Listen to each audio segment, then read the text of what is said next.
No. Oh, wait. No. No. And it's tempting, very tempting. No touching that. No. Miles, no. You can touch with maybe your a little eyes. distraction would be better. Yeah. So apparently it's working now. So What's working? the video is working, so We're live. we are live. And, Well, then we should maybe make an announcement, because in case anybody's watching this anywhere in the world. yeah.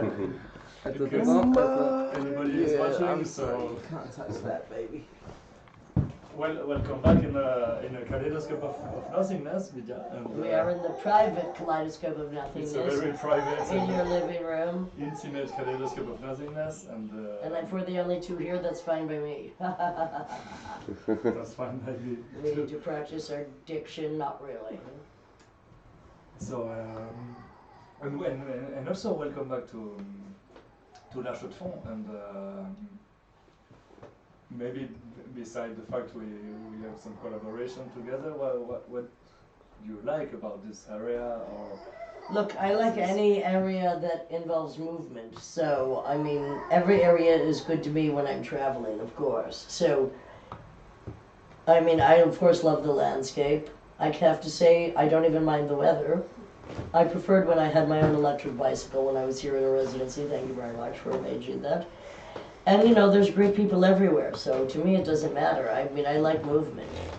I like being anywhere at any time. That means I'll be somewhere else soon. that's great.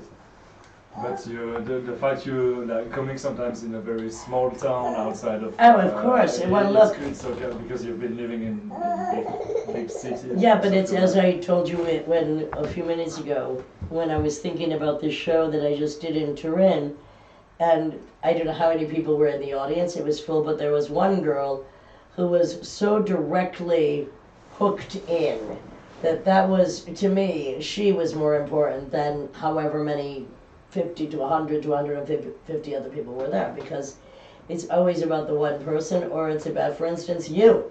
So you're doing something unique here.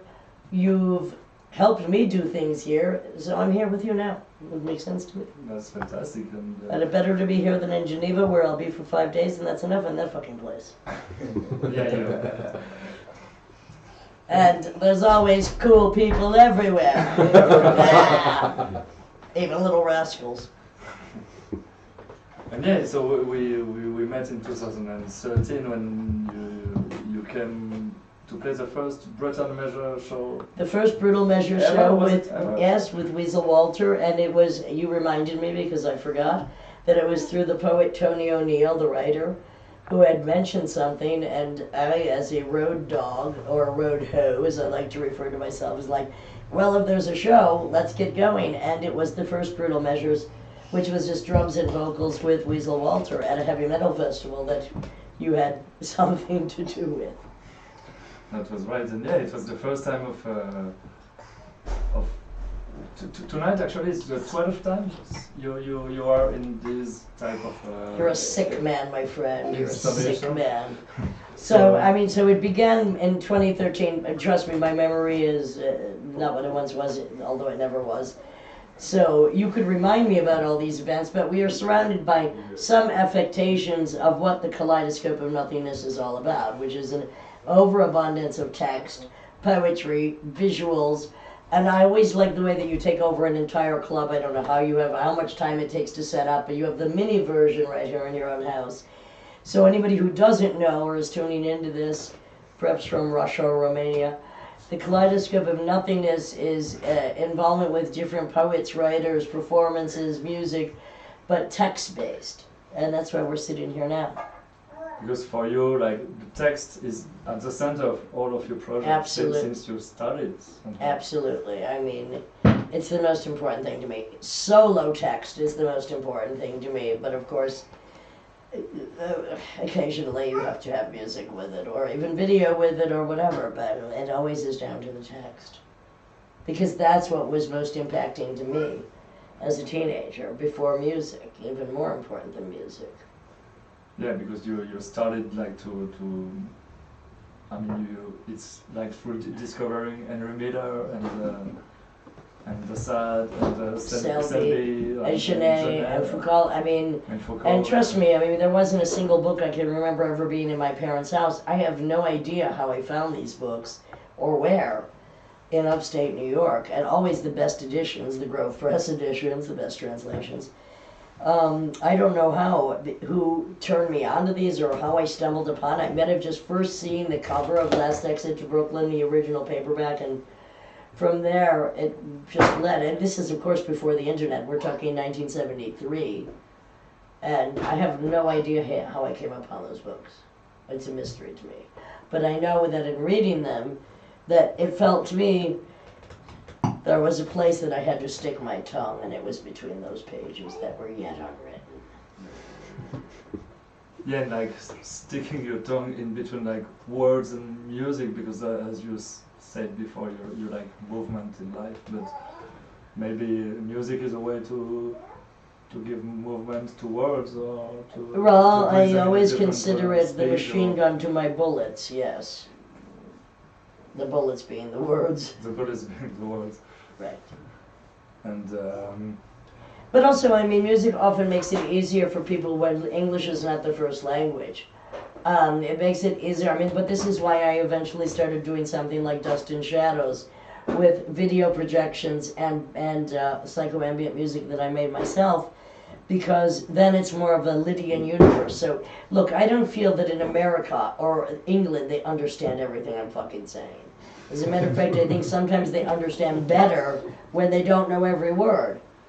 And do you have like an explanation for that, or? No, there's not one. Just maybe a cultural background. Well, it could just be an emotional acceptance of something, that you don't have to know every word. And again, because I'm not preaching a dogma or a philosophy, and my writing is often, besides being in various voices, sometimes it's sarcastic, sometimes it's exactly what I mean, sometimes it's the opposite of what I mean. How are you supposed to understand that unless you understand the scope of a functional, multiple schizophrenic mindset? Good luck, motherfuckers. Some people get it. But yeah, you like this in every... You say quite often you are a contradict. Well, I'm a contrarian. Contrarian. Yes, I'm confrontational.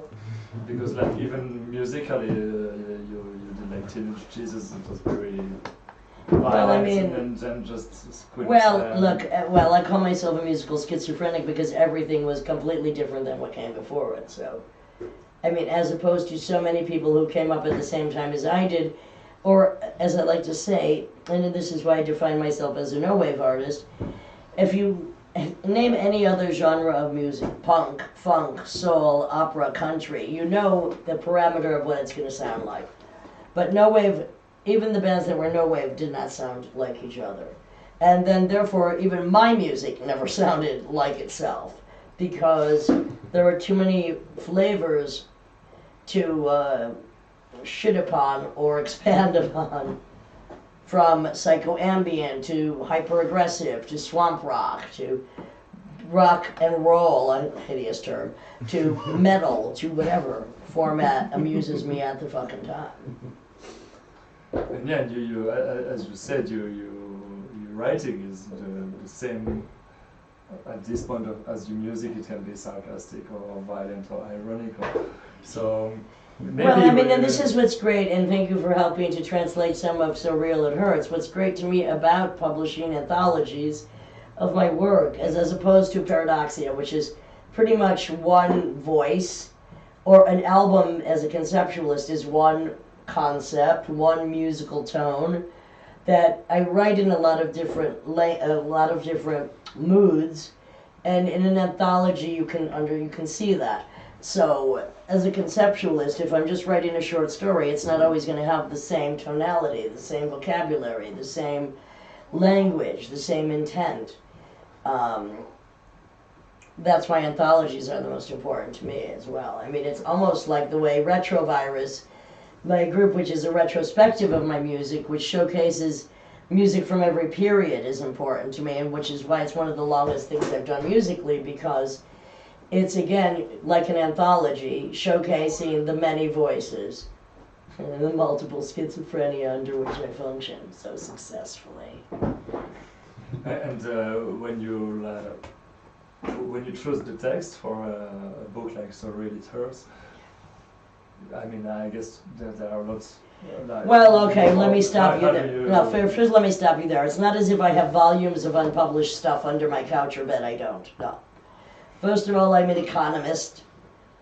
I do in-camera editing. I don't do, even though I've written 385 or maybe 390 songs, published numerous books, including cookbooks, done thousands of photographs. Trust me, other than that, I can be very fucking lazy, and I don't do anything if there's not a reason to do it. So I'm not sitting there with volumes unpublished under my bed. I only commit commit to the paper.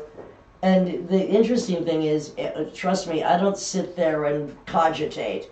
When I have to do it, for whatever reason, say I have to speak politically or I have to make a new speech or whatever, it takes a lot of walking around, experience, but when I sit down to do it, it's going to be very expedient. And because I have in-camera editing. So a lot of my stuff is not edited, it's written in 2 or 3 sessions. That's the way our lyric is written in 10 minutes, but only when I'm ready to do it, only when I have the first line or I have the concept. So I'm not sitting on unpublished material. Like if you ask me now, I mean, there might be, other than my book of poetry, which hasn't been translated or published because the French fucking publisher is too ignorant to find a good translator, I'm not sitting on a storage of written work. You know, it's when it's mandatory that it comes out, even though it would say, well, and when I consider that I've written, trust me, I don't remember a quarter of them, 385 songs, I'm like, yes, but that's not even 10 a year for 43 years, I must be slacking. So maybe you could give us, you could read a little part of So Relectures. Maybe I could read the little part that you then translated and you could read it in French. Yeah, exactly. And I would say, so why don't you, I'm going to read it and then you're going to tell me about the difficulty in translating it before you read yours. Before I read it, yeah. Or after you read yours, either way. Oy. Shoot. Great, we've lost all that. Miles, the editor. You see, I'm talking about in-camera editing of my words, and already there's nothing showing up there now. Sorry, everybody. There's nothing showing up. Oh, there you go. You're seeing it. Okay. And what caused me to write this piece was the Wire magazine out of the UK. They had a series where they asked people to write something about their favorite book or their favorite song or story. And I wrote this actually about the cover of Sketches of Spain by Miles Davis. So there's a person in this room I assumed is named after. And the first line of this, I wrote, and it always starts with the first line, well, I was on a train going through a vast terrain of Spanish nothingness, and it's called Sandpit. How long would it take to walk yourself to death? Would you shoot a hole in your own hand and drink your own blood if you were stranded on an endless sand plain? The only sign of life what's left of your own? I would. Escape is essential. I flee to avoid capture, to temporarily outrun retribution. I strive to calculate the distance of miles between the past and the future, a futile attempt to manipulate the time I will spend stuck forever in a permanent limbo. Freedom is a solitary state of grace, an oasis glistening somewhere over in the twilight horizon where the shackles that bind have been blown to bits by the bull end of a Tommy gun. But is anyone ever truly free if they can't shake off their own shadow? If they can't kill off their own bitter fantasies or brutal delusions? I inhabit an insomniac's theater of dream states and nightmares, haunted by an army of vagrant ghosts and invisible enemies who stalk and make ruin everything in their wake. The desert speaks to the fugitive in me. a godless gunman, isolated, alone, an intercessor standing motionless, exiled to a dusty terrain, a twilight hell of my own making. I inhabit a parallel universe where a primordial essence stalks patiently, eternally hunting. A mysterious apparition with a burning desire to obliterate everything and everyone, a one-man holocaust of infinite destruction who renders the landscape not blood red, but burnt umber, a patina that speaks of the absence of color, the absence of life, the empty husk of an eternal hollow. A barren panorama from which all life has been leached. It weeps of desolation, the desert, and death. I feel like a man, a murderer, alone, imprisoned in thought, hounded as if by locust, a numbing din, a deep subterranean rumble, a lifetime of despicable secrets forever murmuring just out of earshot. I am that man, that ruse, the ruin. I'm ruptured. A magnificent wreck, a mirage located far south of no north. In this enticing envelope of devil winds, if I look to you as I truly am, you would never be able to see me, for I would no longer exist. I would have been erased, evaporated, turned back into dust, and blown away upon the desert shore, this battlefield where I'm pitted against myself, against my memories and their recriminations, my brutality and its empty other. From this siege there is no fitful sleep, no relief, only unholy rest in which I tremble, hostage by futility, treachery, aggression, exhausted and numb, waking again and again to be blistered by the sun, consumed in sand, and left alone to battle my shadow. I am that man. How long would it take to walk yourself to death? Would you shoot a hole in your hand and drink your own blood if you were stranded on an endless sand plain, the only sign of life, what's left of your own? Now I would say that's a beautiful poem. Thank you very much. But again, it's a very different language than anything else I've ever written. It is, and yeah, so Lydia for the next book, her last book in English is named So Really It Hurts. Which had 26 rejections by American publishers, I proudly announced on the back cover, because then it was published by the people that publish Noam Chomsky and Angela Davis, so fuck you. And yeah, it's gonna be I mean, it is now translated into French. Released eventually. It will be released into French normally soon. Normally soon. And Elise Passavant, who is a video artist and writer translator Lydia works with. I mean, we kind of, because yeah, Lydia asked. Elise asked if this one especially, the poem, because there's only one poem in the book. That's the only poem of the book, and she had trouble to translate it, and Lydia said, yeah, maybe Dejan can. So we got along together, and we kind of worked and reread all the other texts as well, and kind of tried to reflect what is a translation in general, but how to translate Lydia Lunch, and as you just heard, how to give this voice a sound in French, and I mean, also, not to interrupt, but when I write anything, I'm usually writing it for live performance. This is why my work is so pre-edited. It is how I first began writing, and it is how I continue to write. So, I mean, I never wrote a novel, I wrote a memoir. I write short stories, I write monologues, I write lyrics. But, you know, so that's just an important part of how I do what I do. And this itself, again, has a language like nothing else I feel that I've written. So.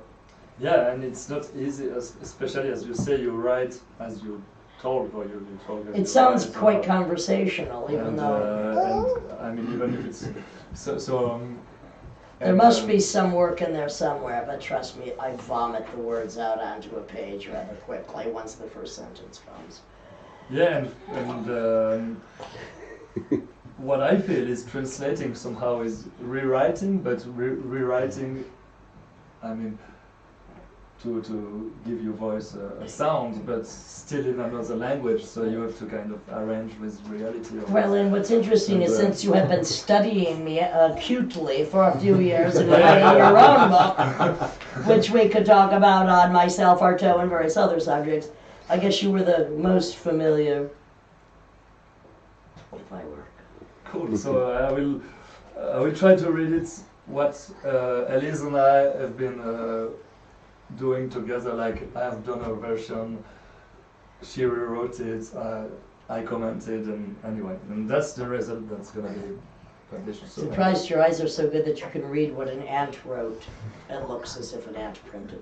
Do you want my glasses? No, I'm fine. Mer de sable, Saragossa. Combien de temps faut-il pour marcher jusqu'au trépas? Vous trancherez-vous la main pour boire votre propre sang si vous étiez perdu dans un désert de sable infini, avec pour seul signe de vie les vestiges de la vôtre. S'échapper est essentiel. Je fuis pour éviter la capture, pour distancer le châtiment, le temps d'un instant. J'essaie d'évaluer la quantité de kilomètres qui s'étend entre passé et futur, vaine tentative de manipuler le temps que je vais passer enfermé au creux de l'imbe éternel, et à jamais. La liberté est un état de grâce solitaire, une oasis qui scintille, quelque part de l'horizon lointain, où les chaînes qui vous lient ont été réduites en cendres par la crosse d'un fusil mitrailleur.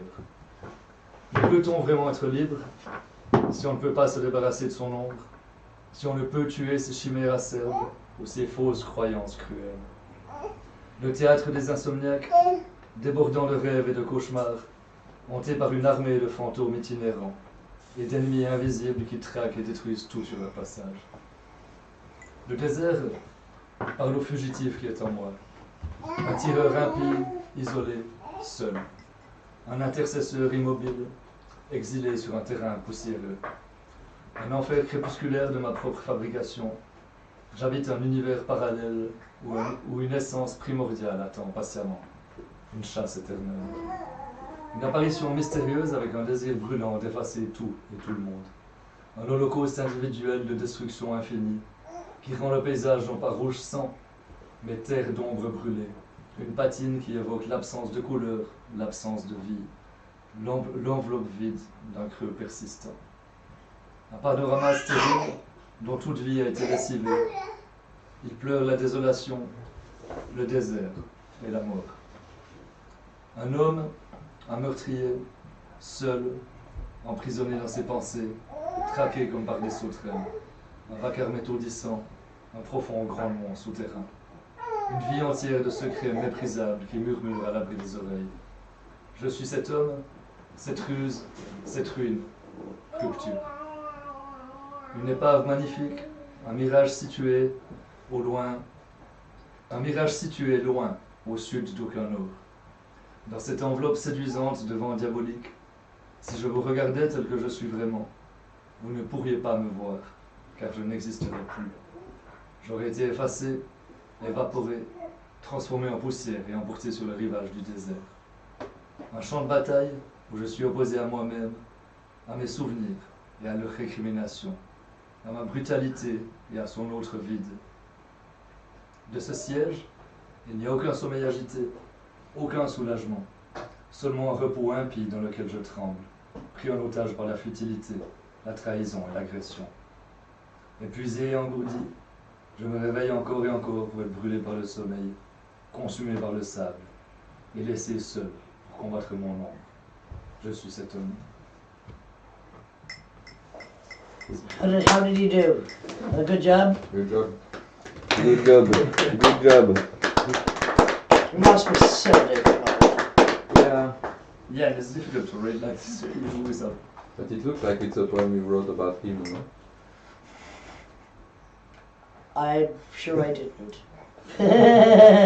But I'm sure he could relate.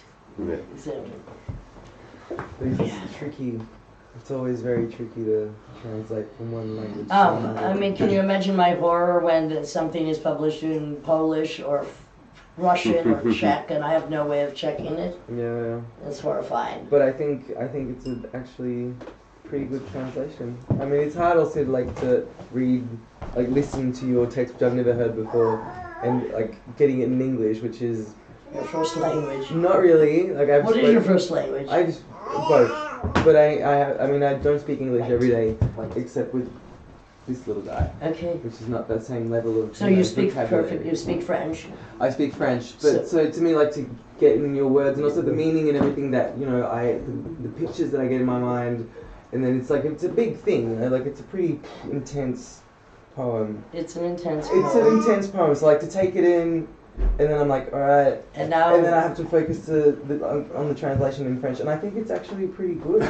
Well, that's I would good have to to know, tell you, like, I think motherfucker. I'm glad I don't have to throw him out the window. Thank you. That's good. Obviously, it's quite bizarre because I know Dejan more than we met once in the Château like ages ago, and I don't know, like I've seen him read all of his texts, and I know his voice, and I know how he writes, and I've read one of your texts actually out loud in a reading sometime a few years ago. As everybody should, and As everybody should, I they're know. welcome I'm to part of it. those privileged people who have done it. Well, I mean, I do workshops encouraging people to read material, whether they wrote it or whether they want to read mine. So, But so it was pretty interesting seeing those, because you also have a voice, you have a character, you're Lydia Lunch, you're Dejan. It's like very, so to me, like to dissociate both and say, okay, so this is Lydia's text written in French, and I think it another was part pretty of the cohesive. schizophrenia. Yeah, Great. tricky on everybody. Anyway, we But I are thought it both was good. Gemini, so What's that? we are both Ah. Gemini. You are too? Of course. Gemini. Les Gémeaux. Ah, les Gémeaux, You là. are from Yeah. the 20th of June, you are from what? Second. You are from the second. Yes. 2nd of June. First. And Marquis de Sade, same. I had a dead male twin, which I probably murdered and consumed. But. Well, he has two. He grew up with that. Oh, really? Yeah. I knew we had a lot in common. See? Wow, well, that means perhaps like me, Miles will be double. You know, they say that when twins grow up together, when there are twins, Yeah. and then one dies in life, Yeah. that there's this awful longing. But in my case, there's an incredible doubling. Mm-hmm. I don't feel a loss. I feel like doubled, Yeah. which is why I can do what I do. Which is why I have to wear dresses and not pants, because my balls are too big. So what does that have to say about his Hey, buddy, you're gonna be wearing pantaloons. Yeah. Did they tell you what the other twin was? No, there were two. They that don't were- like to. But it was really like quite early. Oh, okay. But they told us so randomly. I was just like, I was like, oh well, one of them is I mean, fine. let's face it, one is enough. Yeah, but the hospital doctors and Nobody likes that. no. So, And yes, Yes. I is already doing his first poem. It's called "I Would Like to Tape Your Mouth Shut and Do the Poems Myself." And they would call it Galala. Galalaland. Oh, look at, oh, yeah, Miles, the star of the coming shows. Yeah, it's not your interview, Miles. Come on. So yeah, I guess we're gonna end this. I guess we're gonna end this first chapter with of many Miles, chapters. With Miles and his book about the Maya civilization. Yes. Yeah. Good one. Yeah, I'm so ready to Earth will come out in French. I Eventually, can't remember the French title now. But, vitriol. is it something? Vitriol. Yeah. Is that it also said like that in French? Vitriol. Yeah, because we've been also kind of So, writing emails. so there's a and there's a choose title. story in there called "The Spirit of Philosophical Vitriol," and that seems like the most Most appropriate meaningful, title. I mean, how do you translate so real it hurts? I don't know. Oof. We're gonna call it Tricky. vitriol because there's a lot of vitriol in that. Yeah. All right, so we can cap this off and applaud ourselves for being so much more than the separate parts of what makes it whole. That made no sense, but I speak in double speak. Thank you. Well Lydia. done. Miles, did you remember all of that? You do. Okay. Come on, But give you would never everybody a know. round of applause. Yay! Come on, clap, clap, clap. He knows what you're talking about. Oh, is it? Une petite valise, si vous voulez mettre un petit sous là. Il y a une petite valise à la cuisine. Miles, yay! Whoa! Whoa, quick.